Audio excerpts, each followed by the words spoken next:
Hello मित्रों, केम छो? नमस्ते। આપણે આયા છે ખેતરમાં ઘઉંવાળા. લાઈક હવે ઘઉં કેટલો સમય લાગશે વાઢવામાં? આમ તો હવે પાકી ગયા છે. જુઓ તમે, તમારે પણ કેવા પાચ્યા છે એ જણાવજો મિત્રો કોમેન્ટમાં. કહાણા તો સારા આવ્યા છે મિત્રો. આ જુઓ કે આ પેઢી ઉતારનું બિયારણ કેવું થાય અને બિયારણને કેવા થાય થેલિયાના.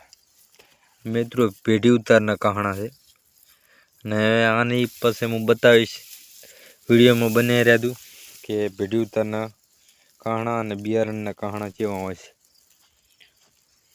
જોતા રહેજો વિડીયો. જો આ છે બિયારણના કહાણા મિત્રો, કે નાના નાના અને મેં પહેલાં બતાવ્યા હતા એ પેઢી ઉતારના હતા.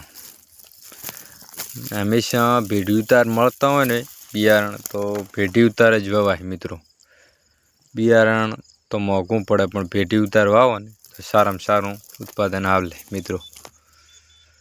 અને મિત્રો વિડીયો બનાવ્યો છે મિત્રો, પણ તમે જોતા કેમ નથી? જુઓ મિત્રો, લાઈક શેર સબસ્ક્રાઈબ કરો મારી યુટ્યુબ ચેનલને.